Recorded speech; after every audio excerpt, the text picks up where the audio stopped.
Hey guys, it's Paul, combat veteran, MMA fighter, YouTuber, and caffeine addict. And today we are taking a look at SsethTzeentach's amazing Cultivation Simulator review, CCP edition. Buckle up, things are going to get weird. Let's get into it. Hey people, Seth here. Are you easily entertained by seeing numbers get higher? Would you like to play the equivalent of that, except all the buttons have been replaced with Chinese symbols? Do you have a burning interest in Chinese martial arts, Taoism, or I appreciate that the demonstration of Chinese martial arts was noted martial arts fraud Steven Seagal, who, by all accounts, I don't think he himself thinks he's a Chinese martial artist, but he is definitely a fraudulent Aikido practitioner. I mean, I'm sure he has real Aikido rank, but when you're like 300 pounds and claiming to have taught Anderson Silva, the greatest fighter to ever live, a mystical kick, any claims to legitimate martial artistry you have just get forfeited. Pursuit of immortality? Then I invite you to see where my life has spiraled out of control for the past 2 months. Amazing Cultivation Simulator. Keep in mind, Oh God. I only paid money for this after 50 hours. I've been playing this for so long that all my ads are in Chinese.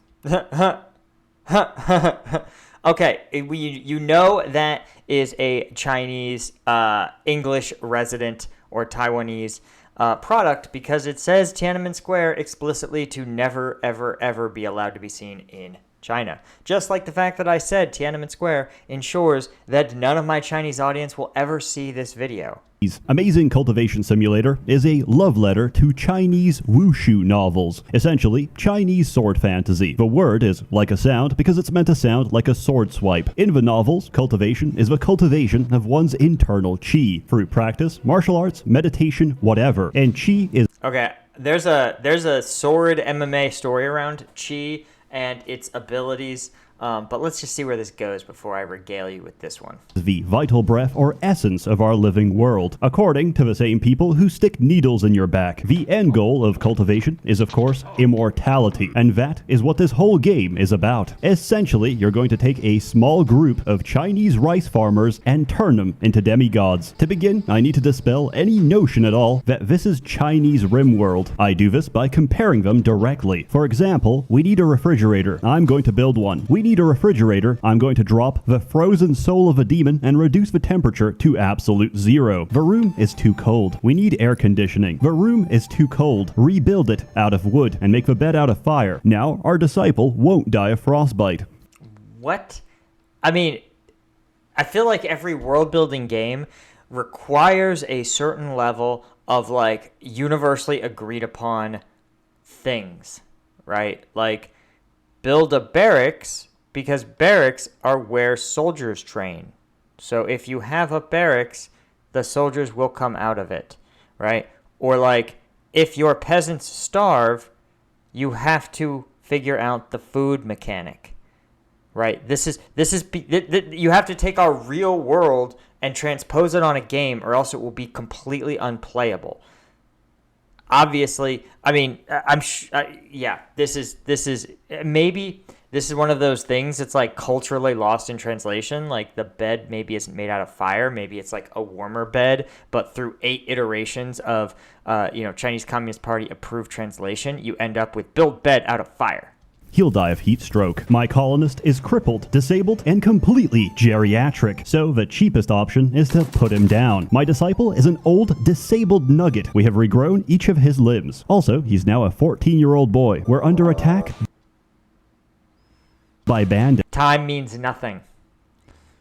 We should get inside to safety. A man just decapitated my best friend from over 10 kilometers away with a flying fedora. Once you get past the obvious comparisons, you'll never mistake this game for anything else. To begin, you'll need to go through the tutorial. It's very quick and gives you a bit of background to the story. Unfortunately, the English voice acting is questionable. Luckily, this is a fantasy game, so the sound of women is optional. In Wow, nice, solid. contrast, the music is lovely and the visuals are gorgeous. Completing the tutorial unlocks the actual game, which is clear. I'm just shocked that they couldn't hire a U.S. marketing firm to be like, please come up with a different name for this, because also, like, anyone who spent any time in the United States will know that when you say cultivation, the assumption is you're growing zucchini.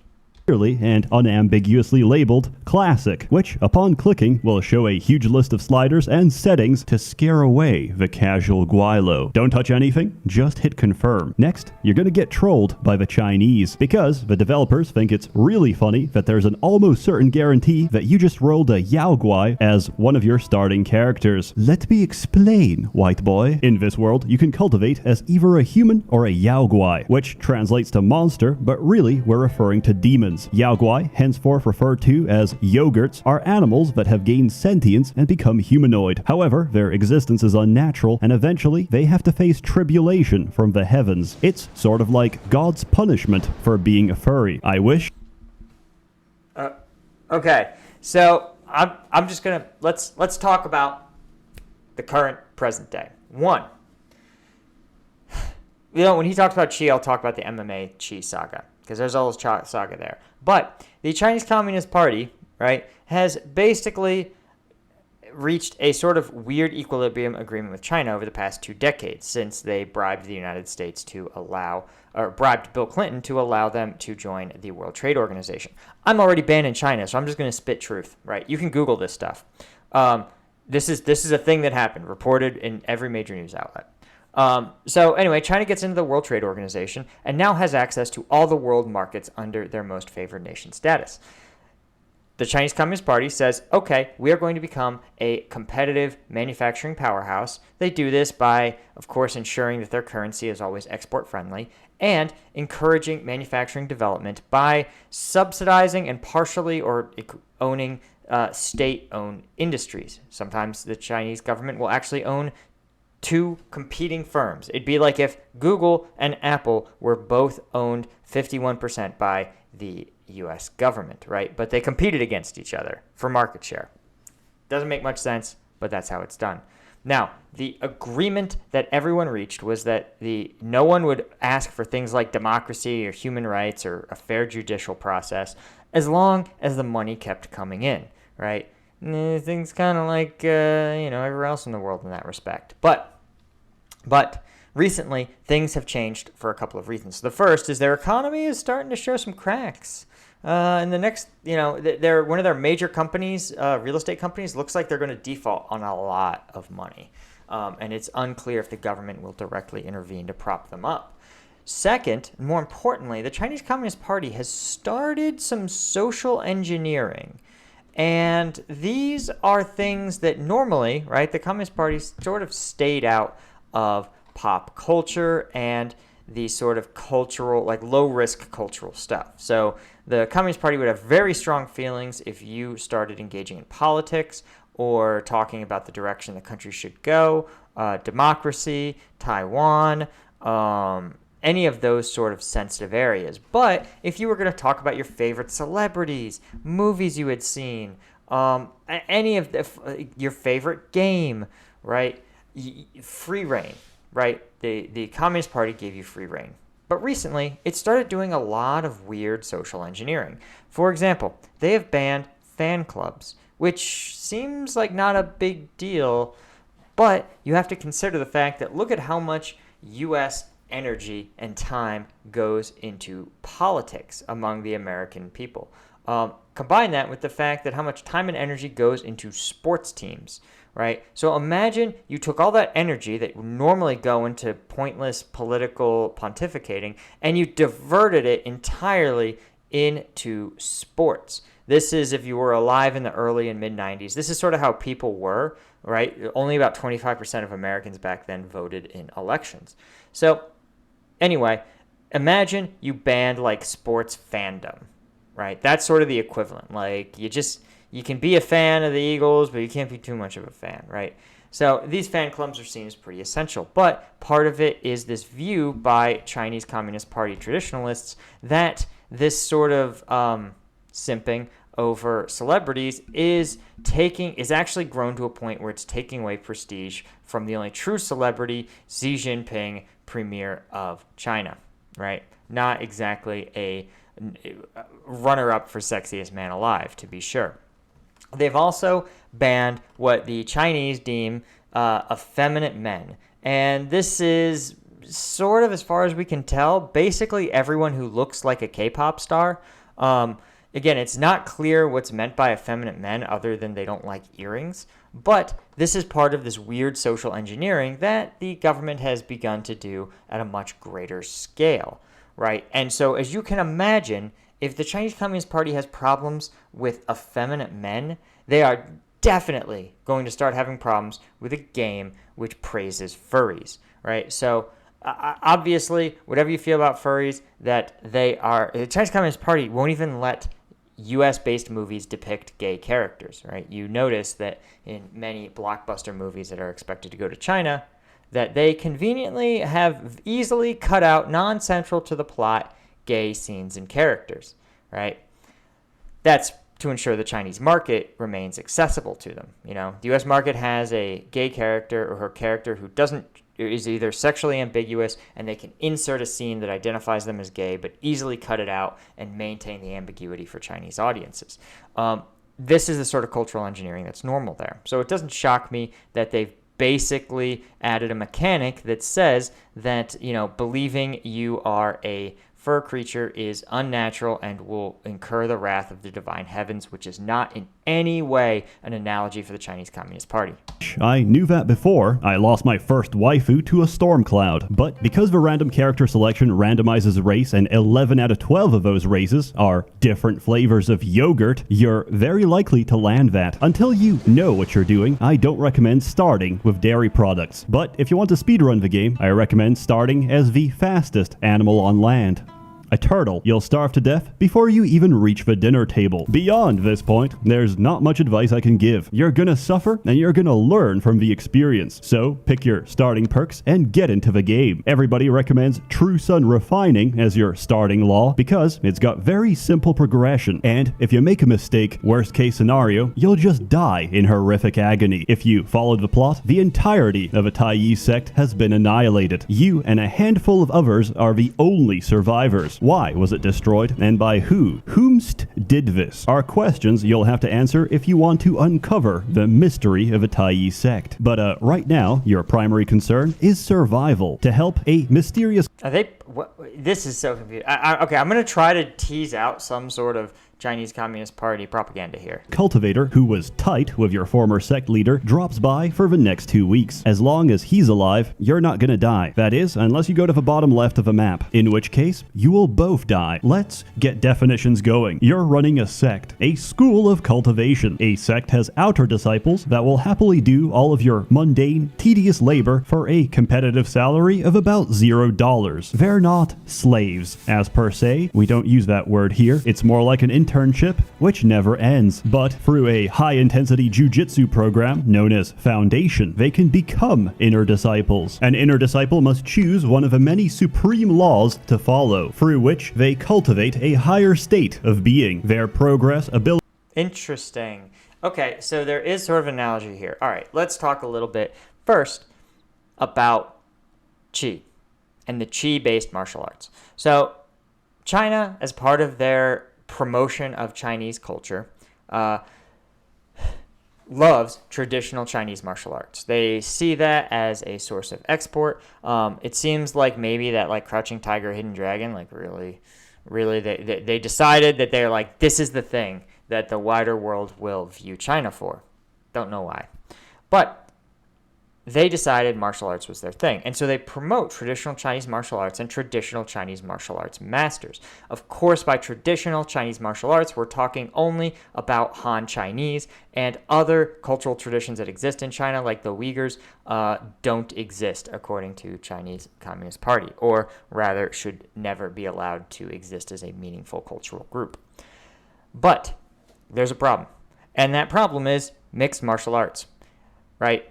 All the martial arts traditions came together in the mid-90s in a big, scary, octagon-shaped cage, and they fought it out, and they realized that basically you needed to be a wrestler who knew jiu-jitsu and how to use Thai boxing, and if you had those combination of factors, you could, in fact, become a martial art that could beat all the other ones. And, troublingly, the top secret sacred death touch moves, super karate chop actions, kick of death, one punch power, chi blasts, and every other thing that sounded like it was a BS superhuman mumbo jumbo turned out to indeed be BS superhuman mumbo jumbo. Obviously, if such a technique that devastating were to exist, that person would use it to earn millions of dollars in the UFC, right? This is very straightforward. So, in China, there is a guy. He is not even like a real MMA fighter in the sense that he like fought MMA in China. He's like an MMA trainer and mixed martial arts hobbyist, right? So he's someone who knows a fair amount of Western style boxing, jiu-jitsu, wrestling, and Muay Thai, right? But he's not like a real true dyed-in-the-wool cage fighter.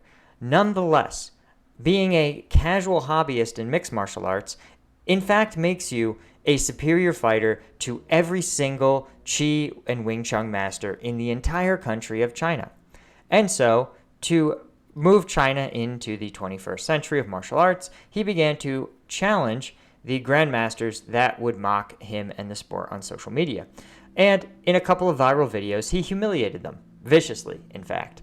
And the problem was that in the process of humiliating these frauds, he also indirectly humiliated traditional Chinese martial arts, which is never his intent. He's like, listen, this is a part of Chinese culture. They're just don't say that they're a really effective martial art, right? Just like Taekwondo. There's no Taekwondo practitioners in the UFC, but there's still Taekwondo schools everywhere because it's a sport. People enjoy it. People derive great satisfaction of it. It helps them connect to their culture. It offers them quite a bit. But the problem is that when you go against the Chinese Communist Party, you get yourself in trouble. Oh, here we go.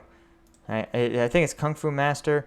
Yeah, there you go. Here's the exact story, right? MMA Shu Xiaodong defeats Tai Chi Wing Chun challenging fake Kung Fu masters, right? Here's another good example of him just beating the brakes off of who is supposed to be a legend. We'll let this play out and then we'll switch back to the video because I think this is important. I'll only give you one guess as to who is the actual MMA or the MMA fighter hobbyist and who is the Wing Chun master, right? Now, here's the problem with this, and we'll let this video play out, right? And this person's also breaking it down for us, right? And the problem with this, right? This is their 720p. Damn, China's got to get some new phones. You can see he's literally so unafraid. He's mocking his opponent by dropping his guard, throwing him onto the mat. Just sort of, this is not a challenge. But the problem you run into is the fact that the Chinese Communist Party hates this guy now because he humiliated China. So he's not allowed to fly on a plane. His family, many of them have lost their jobs. He actually at one point was not allowed to compete under his own name and had to compete under the humiliating name of like Mr. Clown or something, or like Clown Goofball McGee, right? Something just completely humiliating. And of course, the irony being that he keeps beating Kung Fu masters or Wing Chun masters or Tai Chi masters or whatever. But you could see this ref is trying desperately to prevent China's, pride and joy, right, from getting humiliated. I mean, look, he's like, oh, get out of here! How dare you punch that Wing Chun master? I mean, look at this, right? And that's not even the end of the fight. We're barely started. The ref's like, you all right, bro? You all right? That looked like it hurt. And there's the cops. The cops just letting him know. Right? So he's like, oh, I'm good. I just, my chi was fine. My chi is fine. Now, obviously, you and I know it's really dangerous to have this stuff happen. But all this to say, China really wants this chi shit to be true. They really want it to be true, right? And this is embarrassing, right? This is supposed to be, that man is supposed to be as close to unlocking eternal life with his chi as humanly possible. And he does not appear to be able to stop that larger man from just pushing him around and hitting him at will, right? Surely this is not how this is supposed to go when you have chi power. Yeah, right. And there he is mocking him. Yeah, this guy's obviously a fraud. Okay, so there's the context that you need to understand why China is so hard for this like chi shit, right? This weird, Yeah, they love their like martial arts, chi. It's I think it's sort of meant to be incomprehensible to foreigners. Abilities and potential is largely determined by their character stats and background. Like RimWorld, everyone in this game generates with a random background, such as congenital defect, seashell collector, and effeminate male. The combination of stats will determine their compatibility with a chosen law. You start with just one, but you'll unlock the rest as the game goes on. Also, they don't have to eat, but they still do. It's not uncommon to see a cultivator feasting on ramen, even if there's currently a famine, especially if we're currently having a famine. Also, pro tip, you start with a single forming pill. This can instantly finish your foundation and give you an inner disciple right at the start. After promotion, you can go to the sect tab and hit establish a sect, and most importantly, give it a cool name. Once that happens, you have officially incorporated. The rest of the game opens up. Inner disciples don't work. They cultivate and get stronger. This is hilarious. I feel like there may also be an analogy for the Chinese Communist Party. So in most of these Soviet and post-Soviet countries, the way it sort of works is that the military is the armed wing of the party, right? But you do not need to be a member of the Communist Party to be a citizen, even though it's the only political party you can vote for. It's every single lever of government. They still have say that no, in fact, Communist Party membership is something to aspire to that around a third of people are allowed to enter or seek entry into. And it's generally a requisite to be a military officer, high-ranking bureaucrat, or business owner, supervisor, or manager, right? So it's a fraught idea. So I think it's sort of hilarious that they are literally conditioning people to be like, okay, the world has a hierarchy, and there's little worker bees at the bottom, and for sort of arbitrary reasons, you can climb out of that hierarchy by achieving enlightenment, which is, of course, not at all becoming further versed in Marxist doctrine. After all, this is Taoist Dragon Ball Z, but after incorporation, you can send them out to explore the world. There's two options, camp and adventure. Adventure sends them out on adventures. They leave and they come back. Camp sends them out to stay, and if you're so inclined, you can physically enter the map and plunder a village. At the start, your map's gonna look like this. Immediately, you're gonna notice something. One, there's barely any locations because you haven't discovered them, and two, if you try to explore the red zones, you're gonna come home in a body bag, because that's not your territory. So whose is it? A great way to find out is to visit them directly and prank them by sneaking inside their school. Once they catch you, they'll give you a proper introduction, break your knees, snap your spine, and gouge your eyes out. The other sects aren't very sociable, but diplomacy is important because This has got to be based on some weird, also like Chinese Taoist tradition. if they felt so inclined, they could obliterate us. To even get an audience with them, you have to make an offering. Your offering doesn't matter. Each time they're going to call you a broke-ass bitch anyway. That's why we wait for a cow to defecate, mark it as the trade area, and send our gift. Now you can trade. In a world of immortality, money is an abstract concept, so we're working on a purely barter-based economy. However, we still have a form of currency, and yes, it's completely edible. Spirit stones are the chocolate coins of this world. You can trade them during break time for Pokemon cards, or consume them directly to restore a small amount of diabetes. In this case, they restore a small amount of chi, so they function as both a store of wealth and a means of exchange. Each sect offers something different for ridiculous amounts of money, and even if you have a stacks to pay for it, we're not selling. That would be like selling weapons to your enemy. And how do we know we can trust you? So, you have to butter them up. This is mainly done by asking people across the world whether the leader of a sect prefers cats or dogs, and gifting him the appropriate kind of meat. I really want this to be like, so if you told me this was wildly popular in China or like designed by the CCP, well, if it was designed by the CCP, I would assume it's how they would want citizens to like navigate their world. But I also feel like it may be a paradigm to help understand how the Chinese Communist Party views their world, right? This idea of having neighbors you negotiate with and that you have to get them to like you. Let's return to matters back at home. Feng Shui is a Chinese system of thought governing spatial arrangement and orientation in relation to the flow of qi. Have a look. Here's some simple Chinese alchemy that I expect you to memorize by about 200 hours of play. Why do I have to learn this? Because everything in this game is subject to Feng Shui. Everything has an element and they interact with one another. Water nourishes wood. Wood feeds fire. Fire cools to make the earth. Earth produces metal, and metal holds the water, allowing it to repeat the cycle. Okay, that's cool, Seth, but we don't have time for this. Wait, did my guy just die of heart palpitations? Why is the yin-yang symbol in this bedroom red? What the fuck does ominous mean? When in doubt, check the pentagram. Room of wood, bed of earth. Wood defeats earth, making the feng shui of a bedroom ominous. And if you sleep in that bedroom, you'll die of a heart attack. Replace.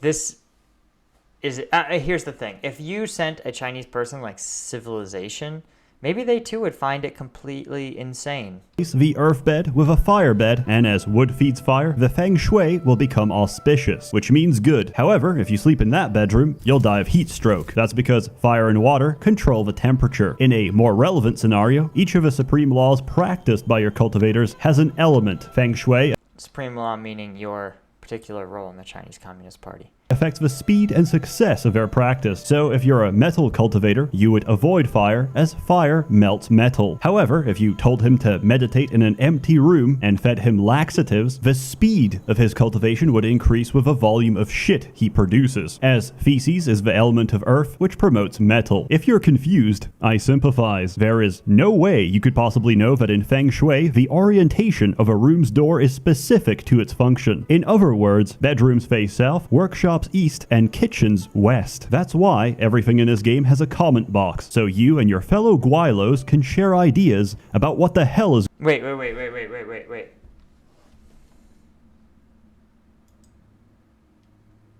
The main focus of this game is cultivation towards immortality. Those can share ideas... Wait, back it up one more time. And your fellow Guilos can share... CIA, Dr. Pavel, I'm CIA. He wasn't alone. You don't get to bring friends. They're not my friends. Don't worry, no charge for them. For a second there, the flight plan I just filed with the agency lists me. Get him on board, ideas I'll call it about in. what... Oh my god. He's replaying the scene from Bane. Yes. Or from The Dark Knight the hell is going on? Now, the main focus of this game is cultivation towards immortality, which can be summarized by the following post. You eat a pill, sit on your ass for several years, and once you're done, you go from rank 8 ping pong to rank 2 ching chong, which is still like 100 ranks below the heavenly golden dragon god emperor star ancestor. But it's okay, since there are still about 3,000 chapters to go, and all the big dick characters that could kill you with a fart are currently busy. So you can go and wipe out a ding dong clan, which obsessively wants you dead because you courted death by destroying the King Kong clan after its young master picked a fight with you over your jade-like beauty childhood friend. Essentially, you're going to perform a bunch of opaque, esoteric, and poorly understood processes to help you reach a higher power level. There's 3 types of cultivation in this game, and I'm going to mispronounce all of them. Xiandao, Shendao, and physical. Xiandao is most relevant because it makes up 90% of the game. Your process of cultivation is derived from Chinese internal alchemy, where instead of a cauldron, you use your body, and instead of reagents, you use your qi to form a golden core. Think of a philosopher's stone, except backwards. That's what a golden core is. Instead of drinking the elixir of life, we are the elixir of life. Xiandao is unique. Ooh, buddy. I mean, is this how Lord of the Rings games sound to Chinese audiences? Since you can transcribe your I knowledge... don't even have... Like, this has surpassed my ability to comprehend. Like, I can't draw any analogs. All this is teaching me is that the traditional Chinese understanding of the world it may be beyond my comprehension. To a manual. This means a single cultivator can study from every other law and become exponentially more powerful. This can lead to interesting situations where someone might learn skills they really weren't supposed to, such as a male cultivator learning lunar form from the sunflower refining law, and by doing so, reversing his sex. Becoming female in this game results in the loss of your penis, which can be picked up and sold on the open market. You can even make money off this by regrowing your penis, which will, upon realizing that you're not meant to have one, detach immediately. Each time you harvest a crop of penis, you become the dick farmer. But I digress. To reach a higher power level, you have to perform a breakthrough. This is a... What? What am I watching? How is this allowed? This is...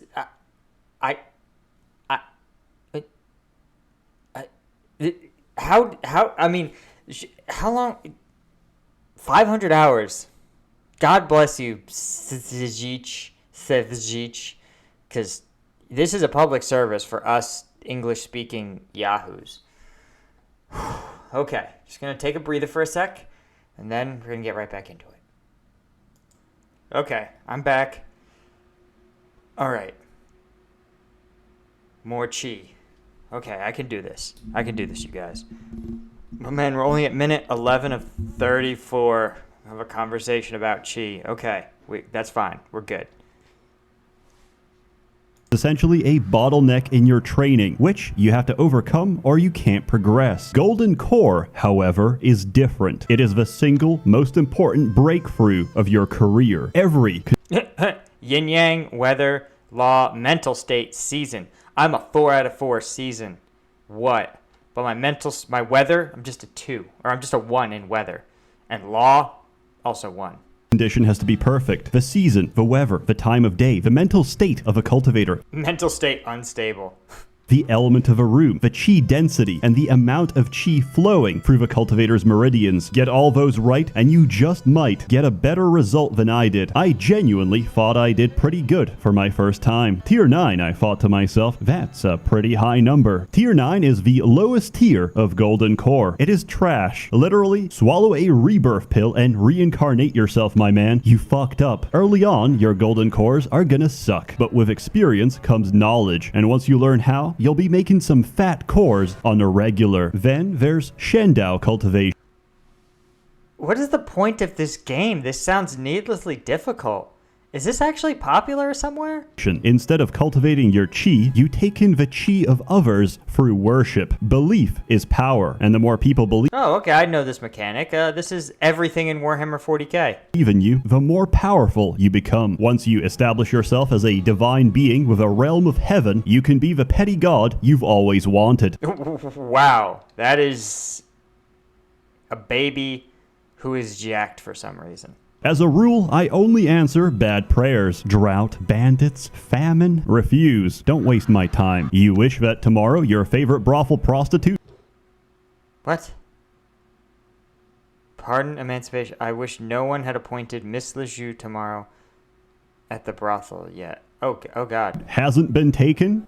Granted. You want your boss to step in dog shit? Granted. You want the guy who stole from you to be struck by lightning? My pleasure. You want those annoying neighbors next door to die in horrific agony? Me too. You want someone to sell... Whoa. The turtle? The turtle is like, Almighty, sagely, highest, great, pardon, emancipation, holy ruler. I wish someone celebrate my birthday with me this year.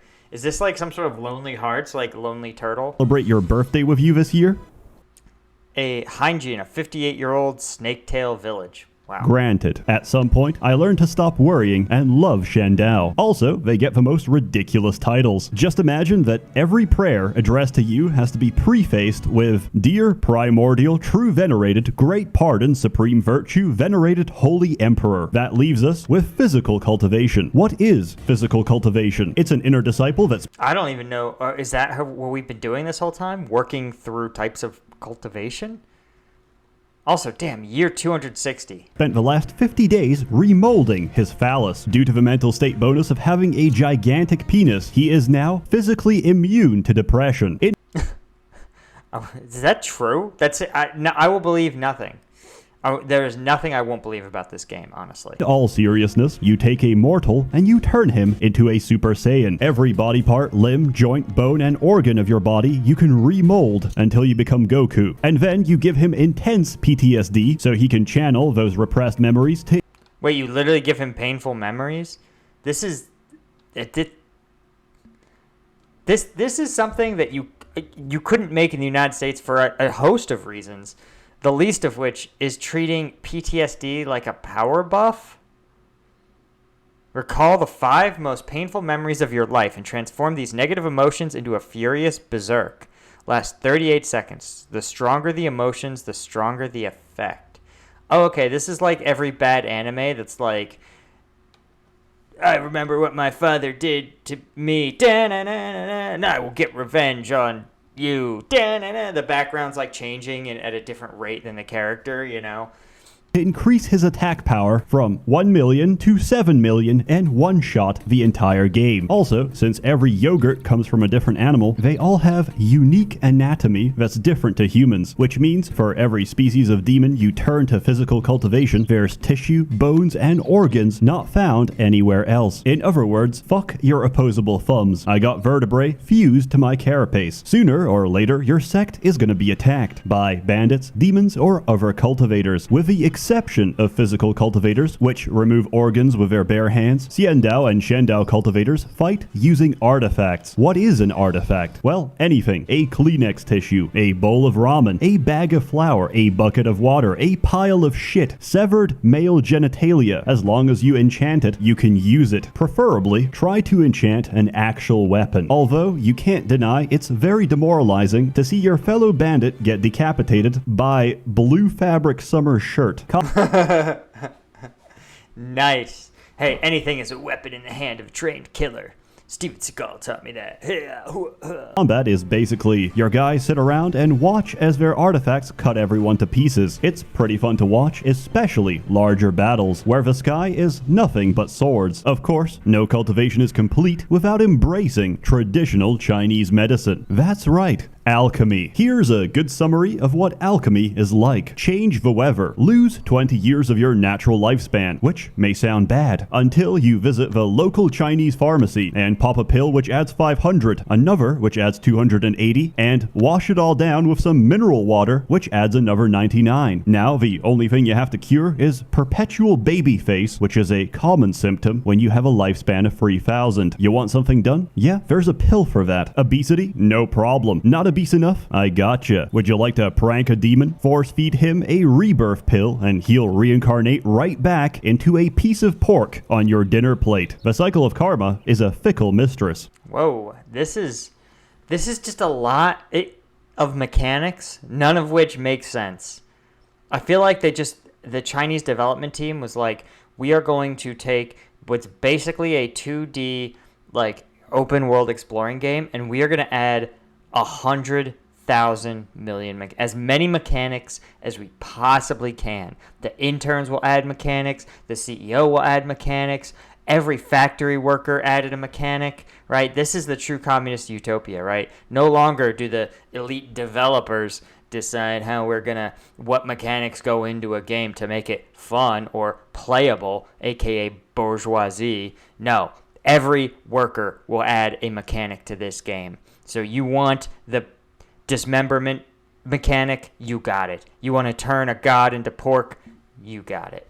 Honestly, if alchemy made any more sense, I'd actually be upset. Now, if you'll excuse me, I'm gonna put myself in a coma for 3 days. About 30 days in, you're gonna get a pet. A divine pet. This is different to normal pets, which you adopt into your sect by shooting them with hunting bows, which are somehow blunt and tipped with anesthetic. This may sound very stupid, but on the other hand, Gundo Musashi had bullets that put you to sleep, and that was a masterpiece. Anyway, he starts off as a baby and grows larger with time. He's also a little shit, and you're gonna have to... Woodloom, I've put up with you for quite a long time. Arf. We've all said that to our Woodloom. Keep an eye on him before he I'm ruthlessly biting Wood Manual Pavilion. destroys your sect. For example, my friend saw one of his cultivators doing a breakthrough, and he thought to himself, fuck, my man is literally shitting himself. This is one intense breakthrough. Turned out his dog was feeding laxatives to all of his... I often give laxatives to disciples to eat. Discourage, encourage. Someone added a discouraging your dog from doing things mechanic. Radical. His inner disciples. It is your responsibility. I'm going to eat this boar meat. Arf, arf. Are Chinese dogs just more communicative or thoughtful? To teach them right from wrong. Peasants slacking on the job? Yes. Attack outer disciples. Give them some cardio. Drug inner disciples with Euphoria pills to inner disciples to eat. Encourage, encourage, encourage. Who would accept a pill from a dog? euphoria pills? Why not? Give them some opium. An injured stranger wants our help? Yes. Attack unknown mortals. Kill them. Whether you raise him to be a functional member of society or a four-legged sociopath is entirely up to you. You can even rename him to something a little more Chinese if you include Yeah, 2020 can't do that. the Bamboo Forest DLC, which adds a pair of pandas. There's 5 pets in total. They're incredibly cute Okay, so this was popular enough to create DLCs? and generally amazing. Dude, how are we only halfway through this video? What more is there? At the beginning, your sect can only hold 12 members. This increases to 24, then 36 as your reputation increases. Reputation also increases the power level of invading enemies. Don't let this number get out of control or you'll experience firsthand what it's like to lose a 50-hour game in 5 seconds, which is a good time to inform you that in this game, you can draw Chinese talismans with your mouse, the accuracy of which determines the blessing. You can even draw on a blank sheet of paper and it's still gonna work. I know this because somebody drew a swastika, and apparently they can now use the oven 12% Whoa. faster. So please draw a bunch of invisibility scrolls and wear them when you go on adventures. Your sect will thank you each time they haven't been murdered in your absence. It's not easy to make stacks in this game, which is why we have to trick villagers into filling our ranks. We do this by making small talk, finding out that Is there anything you like? Now I'm not sleepy at all. Talking about this. I love dragon feces so much.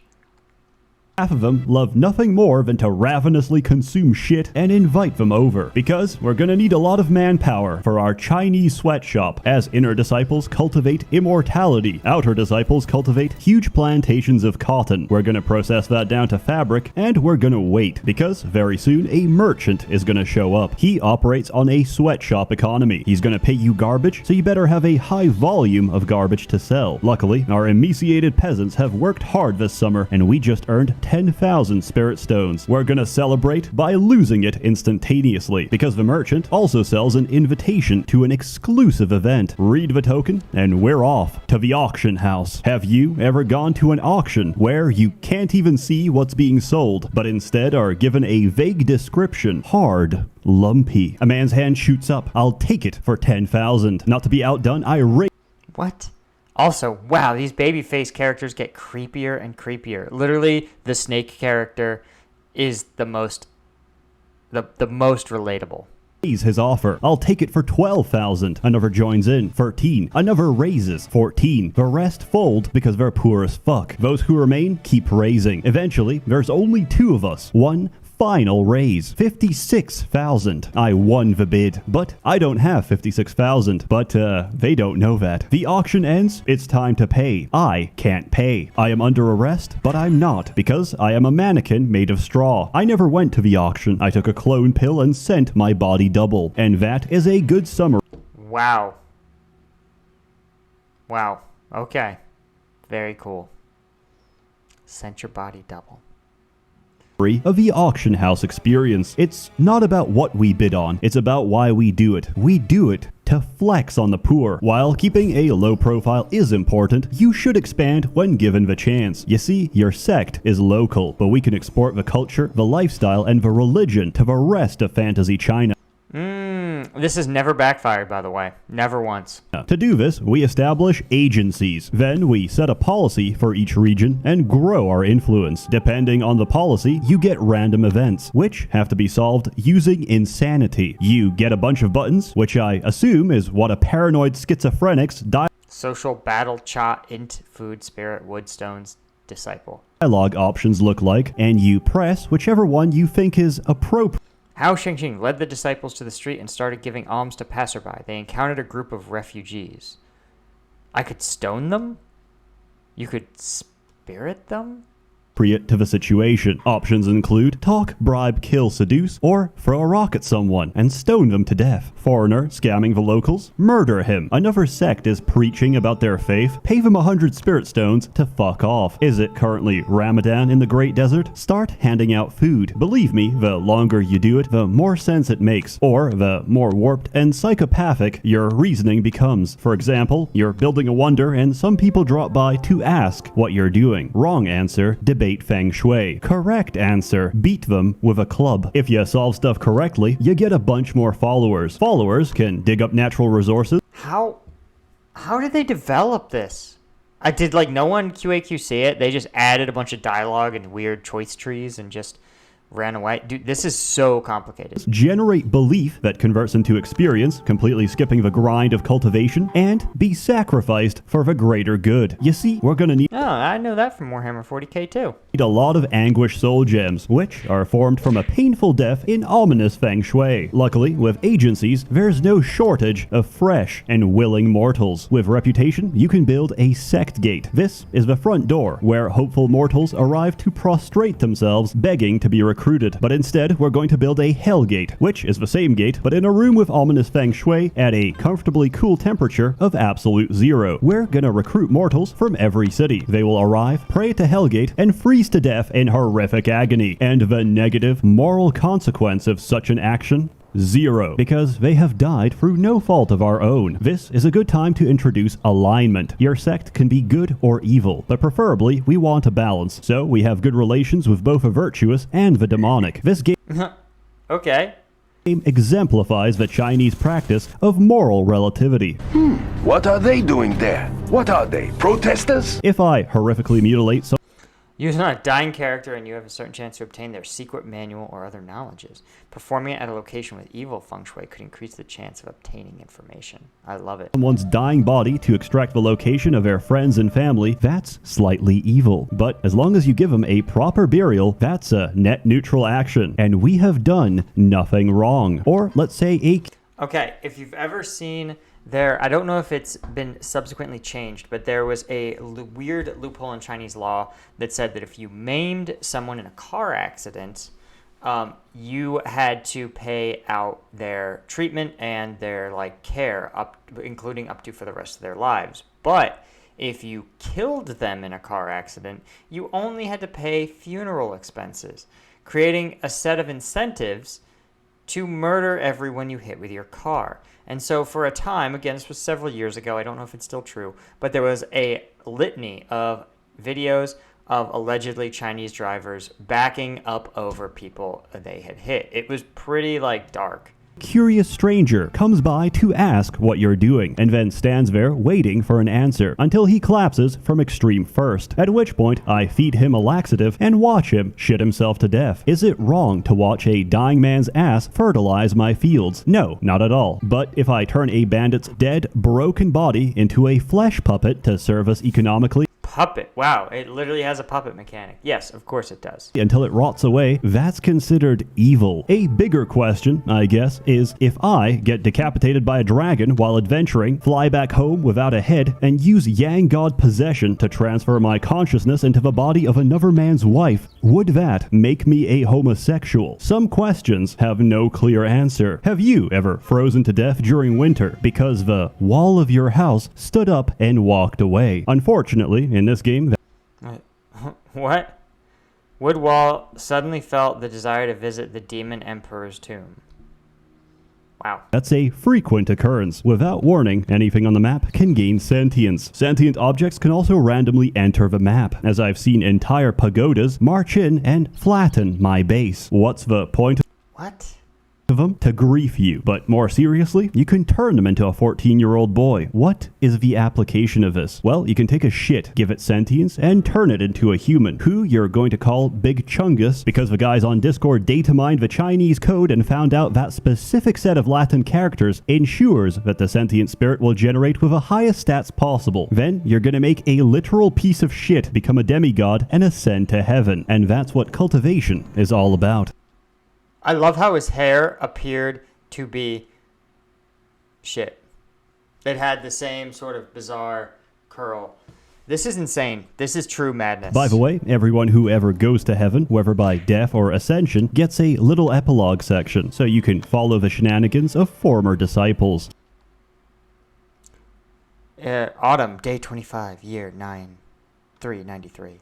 In the Tiangang era, in this new life, Wu Ming reincarnated into a girl who ended up in brothels, became a prostitute. Having lived the first half of lifespan in misery, she eventually committed suicide by throwing herself into a river and returning to the cycle of reincarnation. Jesus. Here's a sample of the literary gems you might encounter. Ming Wu reincarnated as an ant, but got drowned to death by a mean child who peed on the ant nest. Then he reincarnated into a parrot, but because he learned a lot of profanities and was swearing all day, someone plucked out his feathers and he froze to death. And in his next life as a human, he met a strange acting boy, and believing him to be an immortal in disguise that could teach him cultivation, he took him in as his own. However, as it turned out, the child was actually mentally retarded. Later on, you'll find out combat gets a little more complicated with the introduction of formations to Oh god, I can't deal with another. If this is, we still have 10 more minutes of mechanics to cover. understand what that is. Go to another sect and try This is stealing. The physically moment painful. you do so, a gigantic bubble forms in the sky and tears you to pieces. This is called a formation. The leader of it is called the pillar, and everyone around them an auxiliary. It follows the rules of Feng Shui, so different elements will feed each other as they flow back to the pillar. It might look very Oriental, but honestly, it's just Chinese Lego. What's the point of formations? To deal with a little cave that appears in our base after about 200 days. If you're not ready and you need to suppress it, give it a nice room. This will buy you some time, but whatever you do, don't give it offerings. It's going to break out anyway, but your sacrifices will make it stronger. So we may as well piss it off. Welcome to the official casual filter. The first boss you're going to encounter is the Flood Dragon, and it has a Wait, so this is all the warm-up before you start to get to bosses? chi of about 10 million. Good luck. Honestly, if you get to this stage, congrats. Now, swallow your pride, go read a bunch of guides, and install some mods. It'll improve your life greatly. I'll attach the ones I use below. There's nothing essential, but when you have to micromanage the mental state of about 18 different cultivators, it does get tiresome. Listen, I've been writing this script for close to a month. There's no way to include everything, and I want my life back. So here's a stream of consciousness before I give an arbitrary score, and go live in the woods. Each sect has a wonder. Yours is no exception. Go to the ruins of a Taiyi sect and bring it back. The mini-universe is a game changer. It's an infinite pocket plane that sucks in material and spits it out. But could there be a deeper, more mysterious function? No, it's just storage. No longer will your peasants have to walk for nourishment, because the best soups of a Wuhan wet market are gonna fly right into their hands. After killing your first Flood Dragon, which will always, without fail, crash its body into one of my expensive cultivation rooms, the game removes all safety checks. You can now summon the Phoenix, which creates 10 days of extreme drought, during which time your base is gonna burn to the ground, because you forgot to move a single Phoenix feather, which landed in a bedroom and turned the temperature to about twice the melting point of steel. After 10 days of drought, it doesn't stop. It's permanent. The only way to end it is with a rainstorm miracle, which will make your Phoenix very upset. It's stronger than the Flood Dragon, by the way. Also, you can't kill a Phoenix. Each time you do, it's just gonna reincarnate. Maybe I should have mentioned that earlier. Again, good luck. Then there's the Torch Dragon, which is larger than the entire screen and comes in a yin-yang variant, respective. What? Whose ideas are this? This game is terrible. I would never want to play this. To the time of I don't even want to continue watching this video. day. Each variant I'm doing so exclusively out of obligation to you, the fans. So appreciate it. Join the Discord and buy some merch. is invincible to elements of the same polarity, and even worse, they make him stronger. Also, he's gonna lay a bunch of eggs. You should probably just ignore them. And if you survive all that, there's really one challenge left: genociding every other sect and beating them into submission. Failed to defend themselves under your attack, they thus surrender to you and promise to offer tribute annually to show their respect. Once that's done, you can truly say, I finished the game. Now you can go back and play on the real difficulty. I do, however, have some major complaints. Remember the story? The plot? Weren't we supposed to investigate the mystery of a Tyee sect and why it was destroyed? Yes, but the process of doing so is so terrible that I'm just gonna save you the pain and tell you instead. You see, every character that's not your own can be interacted with, and we uncover the plot through the talking mini-game. Oh, God. Primarily, this is done by adventuring to another sect. You talk to people, you get favor. After a while, you don't get favor. You only get favor from juicy gossip. So, you have to talk to another character, learn something about them, go back to the first character, and tell them a secret about the second. But to get the secret from the second, I'll have to talk to 20 other people to have enough gossip and rumors to trade for more gossip and rumors. It's an infinite web of high school bullshit. It's the... Wow, this is... I mean, actually, this is really common in traditional societies, right? We used to call it ANN, the Afghan News Network, and that was the rumor mill that Afghans would just talk to each other constantly, all the time, and that information would move through places more accurately and faster than a lot of military reporting channels. The experience of being a teenage girl, because you can't get the information you need directly. You have to go through the PMS chain of command to learn absolutely anything. Now, here's the big problem. You might see a little question mark on someone next to the mystery tab. These are the people you need to investigate to solve the mystery. Again, you have to ask an entire sorority if they think that person knows something. If you ask them face to face without circumstantial evidence, they'll act dumb and say nothing. And even if you know that they know, they still have to open up to give you that information, which is dependent on their personality. If they're naive, that's the best case scenario, because you don't have to do anything. If they're greedy, you have to bribe them. If they're weak, you have to kill them. If they're tough, you have to gaslight their personal weakness. But if they're withdrawn, unfortunately, you are screwed, because the only way to make a withdrawn person open up is to make your spirit dog act playful in front of them. This requires a fully grown spirit dog, which can take hundreds of days, and each time you do it, he loses intelligence from the retardation of this minigame, which takes... What? I don't think this is giving us insight into anything. No human society could function under these rules.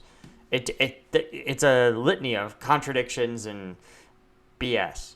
10 to 20 days to recover. About 20 hours in, my eyes bloodshot and attention slipping, I managed to solve the first two mysteries. You do this by finding clues, participants, and motives, and slapping them together. The more you find, the more complete and accurate your solution is. Then, I talked to the next 5 characters, and they were all withdrawn, and I quit the game. I have never seen a story mechanic that's more laborious, difficult, and poorly thought out. But it doesn't end there. It gets better. You can do all of that and still hardlock yourself from completing the game because you didn't pick the right option for a specific event on day 565. Or, oh my god, you waited too long and someone essential to the plot has died of old age. Still, I wasn't entirely sure about the story, so I had to bring in the expert, resident merchant, aficionado of Ben 10 porn, and mentioned on several no-fly listings across Thailand. Hello, my nigga. I become rap people because I eat watermelon. Jap. His hard drive died about 5 times while explaining, but here's the gist of it. The Tyee sect was attacked. By who? By everyone. Both the evil and virtuous sect leaders conspired together to wipe it out. But what could justify such a strange alliance? Because the old leader of the Tyee sect is none other than the demon emperor Phu Pikong, who is currently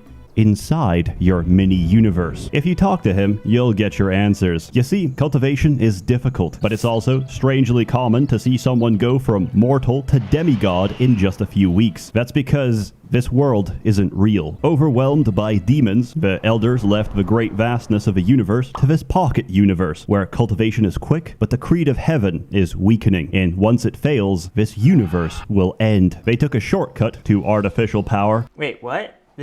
And now they're trying their best. None of this makes any sense, guys. To hold on. In the final act, I'm sorry, the entire second half of this video is just me complaining.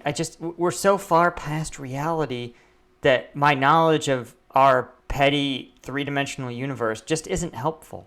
Cutscene plays and Phu Pikong undoes the universe, throwing us back into the great vastness. Everyone is mortal again, but this time, we can do it for real. Finally, a title card drops, coming in 2023. Bugsnax 2, and that's the story of amazing Cultivation Simulator, so you never have to go through that horrific experience. In conclusion, I give Amazing Cultivation Simulator 10 out of 10 euphoria pills. I hate it. It's like the Opium Wars, except in this case, the Chinese are winning. If you're interested, you can get a copy on Steam. Also, it's coming to GOG on the Oh God. Oh God. This is horrific. Let's 23rd of July. This is made possible thanks to Polish greed and my growing alliance with a CCP, because I like to bet on the winning team. And right now, that's Team China. A warm thanks to the many. Oh my God. Guys, if China becomes a world power and this is the new video game mechanic, please kill me. Just I can't deal. This seems terrible. No facet of this is fun, entertaining, or engaging. I wasn't even engaged by someone making an entertaining summary of said video. We've been doing this for an hour. I'm in physical pain. This is horrible. No part of this game is well designed. No part of it even appears to have a design. It's literally... who would make such a thing? And God... SsethTzeentach should never have popularized this. How does it have 4.8 stars? Who? Is this popular in China? Or is this popular because like this CCP like wants to see sales, and if you want to make it into the Communist Party, you got to buy their game. Just like if your friend has a cute sister and he plays in a band, you got to go play. You got to go watch his band, even though it sucks. Buy a CD, you know. People still do that? Listen to his SoundCloud again and again to give him 2 cents worth of playback royalties. Okay, guys, we've tortured ourselves enough. Let's get out of here, man. All right, thank you so much for watching. Guys, be sure to check out the merch store. Check out the other channel. Join me when I stream. I try to give you guys 24 hours notice. And, yeah, man, until next time, I will see you guys later.